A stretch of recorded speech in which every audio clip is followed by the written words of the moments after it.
नमस्कार। आकाशवाणी जयपुर अजमेर से प्रस्तुत हैं प्रादेशिक समाचार।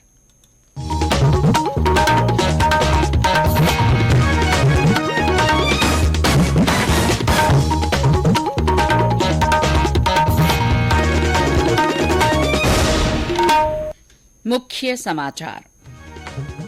केंद्रीय मंत्रिमंडल ने 22वें विधि आयोग के कार्यकाल को अगले साल 31 अगस्त तक बढ़ाने की मंजूरी दी।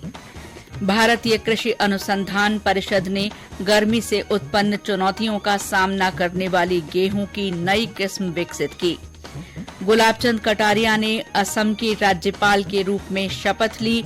गुवाहाटी उच्च न्यायालय के मुख्य न्यायाधीश संदीप मेहता ने पद की शपथ दिलाई। केंद्रीय वाणिज्य और कपड़ा मंत्री पीयूष गोयल कल भीलवाड़ा और चित्तौड़गढ़ में विभिन्न कार्यक्रमों में शामिल होंगे। और मुख्यमंत्री अशोक गहलोत ने अधिकारियों को बजट घोषणाओं पर तेजी से काम करने के निर्देश दिए।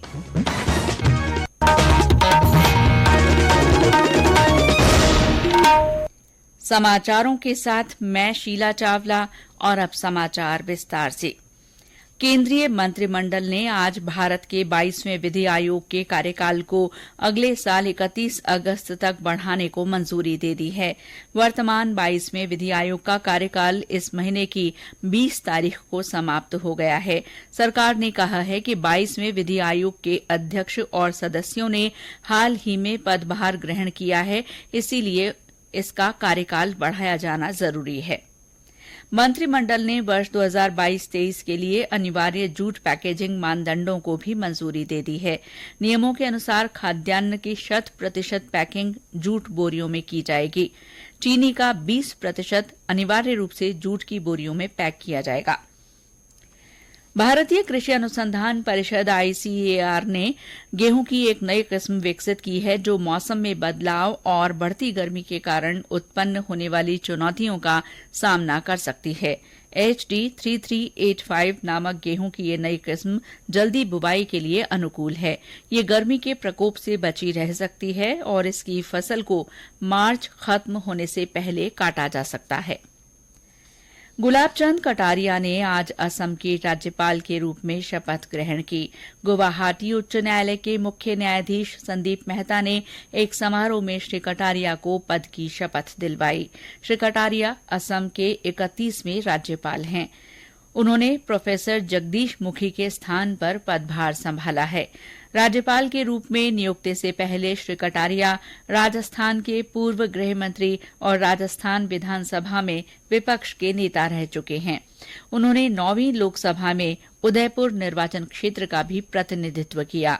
शपथ ग्रहण समारोह में असम के मुख्यमंत्री डॉक्टर हिमंता बिस्वा सरमा और उनकी कैबिनेट के सहयोगी भी उपस्थित थे। समारोह में राजस्थान से भी करीब 200 लोगों ने शिरकत की। लोकसभा अध्यक्ष ओम बिरला ने आज बूंदी के गांधी ग्राम में केंद्रीय विद्यालय के नए भवन का शिलान्यास किया। इस भवन पर 19 करोड़ 69 लाख रुपए की लागत आएगी। नया भवन बनने के बाद केंद्रीय विद्यालय में उच्च माध्यमिक कक्षाएं भी शुरू की जा सकेंगी। इस अवसर पर श्री बिरला ने कहा कि प्रधानमंत्री नरेंद्र मोदी चाहते हैं कि शिक्षा गुणवत्तापूर्ण और उत्पादक भी होनी चाहिए। ये समाचार आकाशवाणी जयपुर अजमेर से प्रसारित किए जा रहे हैं। केंद्रीय वाणिज्य, उद्योग, उपभोक्ता मामले और कपड़ा मंत्री पीयूष गोयल कल एक दिन के दौरे पर भीलवाड़ा और चित्तौड़गढ़ आएंगे। वे भीलवाड़ा में लघु उद्योग भारती की ओर से आयोजित उद्यमी सम्मेलन में शिरकत करेंगे। इसके अलावा वे Mewar chamber of commerce and industries की ओर से भविष्य में उद्योगों की रूपरेखा और उद्योग विकास की संभावनाएं विषय पर आयोजित कार्यक्रम में मुख्य अतिथि के रूप में शामिल होंगे। श्री गोयल वस्त्र उद्यमियों से मुलाकात भी करेंगे। केंद्रीय मंत्री रेडीमेड गारमेंट, वीविंग और स्पिनिंग यूनिट का भी अवलोकन करेंगे। श्री गोयल शाम को चित्तौड़गढ़ में अर्बन कोऑपरेटिव बैंक के कार्यक्रम में युवा उद्यमियों के सम्मेलन को संबोधित करेंगे। समारोह में सांसद सीपी जोशी भी मौजूद रहेंगे। भारतीय जनता पार्टी के राष्ट्रीय अध्यक्ष जेपी नड्डा 2 दिन के दौरे पर कल हनुमानगढ़ आएंगे। श्री नड्डा पारिवारिक कार्यक्रम में भाग लेंगे और पार्टी कार्यकर्ताओं से मुलाकात करेंगे। श्री नड्डा के आगमन को लेकर तैयारियां चल रही हैं। बीकानेर में 25 फरवरी से राष्ट्रीय संस्कृति महोत्सव शुरू होगा, जो 3 मार्च तक चलेगा। केंद्रीय संस्कृति राज्य मंत्री अर्जुन राम मेघवाल ने महोत्सव की तैयारियों का जायजा लिया। राष्ट्रपति द्रौपदी मुर्मू 27 फरवरी को औपचारिक रूप से महोत्सव का उद्घाटन करेंगी। सेना भर्ती मुख्यालय जयपुर और उसके अधीन भर्ती कार्यालयों द्वारा अग्निवीर भर्ती के लिए अधिसूचना जारी कर दी गई है। अधिसूचना के तहत अग्निवीर महिला पुलिस, सिपाही फार्मा और नर्सिंग सहायक वेटनरी के लिए अभ्यर्थी ऑनलाइन रजिस्ट्रेशन कर सकते हैं। मुख्यमंत्री अशोक गहलोत ने अगले वित्त वर्ष के लिए बजट में की गई घोषणाओं पर अधिकारियों को तेजी से काम करने के निर्देश दिए हैं। मुख्यमंत्री ने आज सचिवालय में मुख्य सचिव उषा शर्मा तथा सभी विभागों के सचिवों और अन्य प्रमुख अधिकारियों के साथ बैठक की। मुख्यमंत्री ने भर्तियों को समय पर पूरा करने, टेंडर समय पर करने और घोषणाओं के संबंध में बिना देरी के आदेश जारी करने को कहा। बैठक के बाद मीडिया से बातचीत में श्री गहलोत ने कहा कि बजट घोषणाओं को A, B, C 3 कैटेगरी में बांटा गया है और उसी के हिसाब से निर्णय करने के लिए अधिकारियों को कहा गया है। इस बजट में भी लोगों को उत्साह है। इस बार जब बजट सुना है तो फर्स्ट हैंड रिपोर्ट आ गई हमारे लिए क्या क्या घोषणा हुई है, तो वहीं से वो शुरू करते हैं। अच्छी घोषणा हुई है, हमें अच्छा लगा।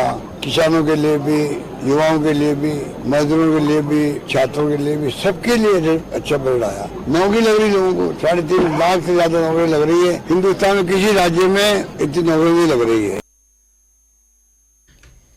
राजसमंद के कांकरोली में एक मंदिर में मूर्ति को कथित तौर पर खंडित करने के मामले में पुलिस ने अज्ञात व्यक्ति के खिलाफ मामला दर्ज किया है। अतिरिक्त पुलिस अधीक्षक शिवलाल बैरवा और कांकरोली थानाधिकारी दुर्गा प्रसाद अधीच ने मौके पर पहुंचकर घटना की जानकारी ली।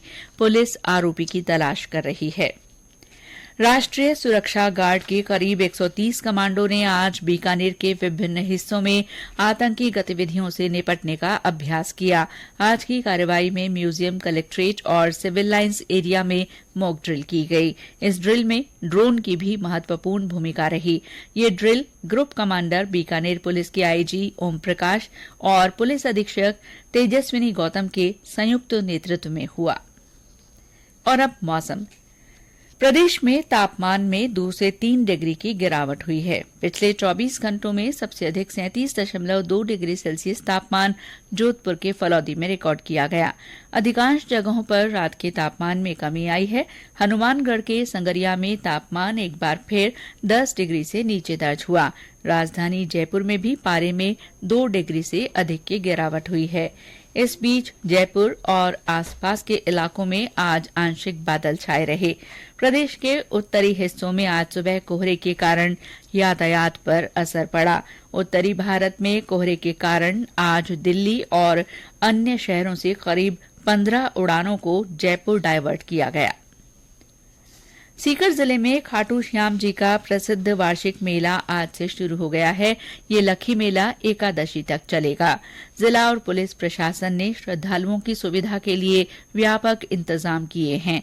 जिला कलेक्टर डॉ अमित यादव ने बताया कि इस बार मेले में दिव्यांगजनों और 70 वर्ष से अधिक आयु वाले लोगों के लिए अलग लाइन रखी गई है। इसके लिए ऑनलाइन रजिस्ट्रेशन किया जा सकता है।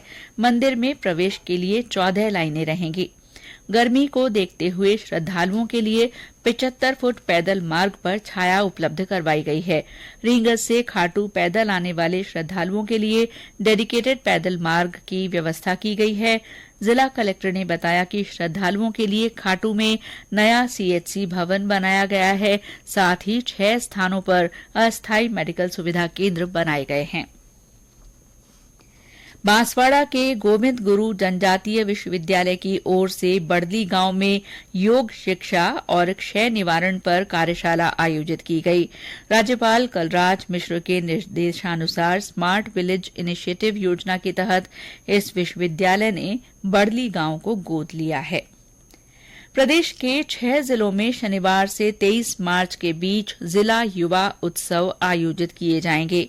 शनिवार को जोधपुर के प्रताप नगर में युवा उत्सव का आयोजन होगा। नेहरू युवा केंद्र के राज्य निदेशक महेंद्र सिंह सिसोदिया ने आकाशवाणी को बताया कि इसके बाद बीकानेर, हनुमानगढ़, जैसलमेर, कोटा और श्रीगंगानगर में युवा उत्सव आयोजित होंगे।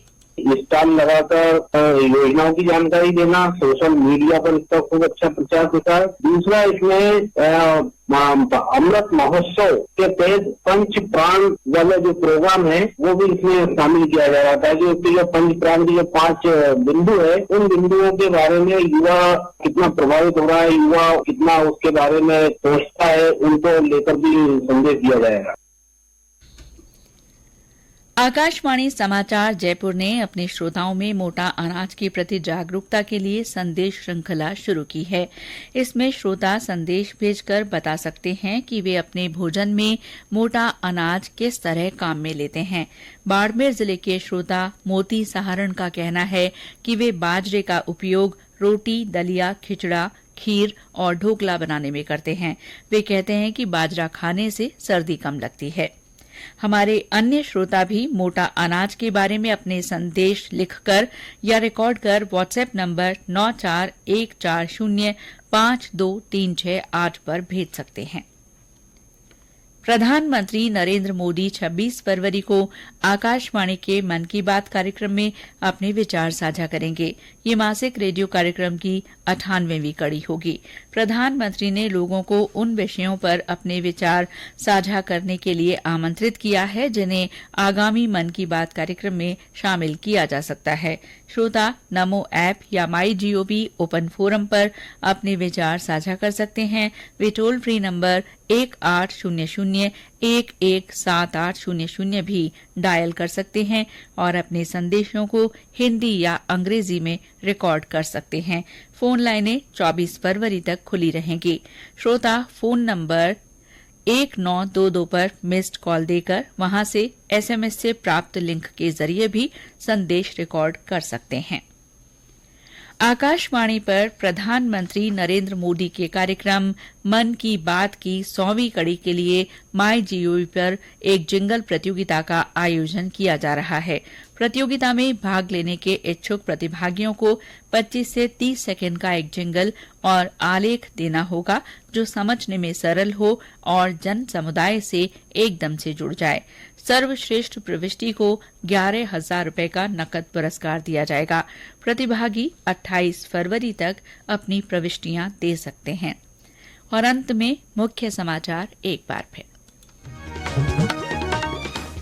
केंद्रीय मंत्रिमंडल ने 22वें विधि आयोग के कार्यकाल को अगले साल 31 अगस्त तक बढ़ाने की मंजूरी दे दी है। भारतीय कृषि अनुसंधान परिषद ने गर्मी से उत्पन्न चुनौतियों का सामना करने वाली गेहूं की नई किस्म विकसित की है। गुलाबचंद कटारिया ने असम की राज्यपाल के रूप में शपथ ली। गुवाहाटी उच्च न्यायालय के मुख्य न्यायाधीश संदीप मेहता ने श्री कटारिया को पद की शपथ दिलाई। केंद्रीय वाणिज्य और कपड़ा मंत्री पीयूष गोयल कल भीलवाड़ा और चित्तौड़गढ़ में विभिन्न कार्यक्रमों में शामिल होंगे। और मुख्यमंत्री अशोक गहलोत ने अधिकारियों को बजट घोषणाओं पर तेजी से काम करने के निर्देश दिए। इसके साथ ही प्रादेशिक समाचार बुलेटिन समाप्त हुआ। नमस्कार।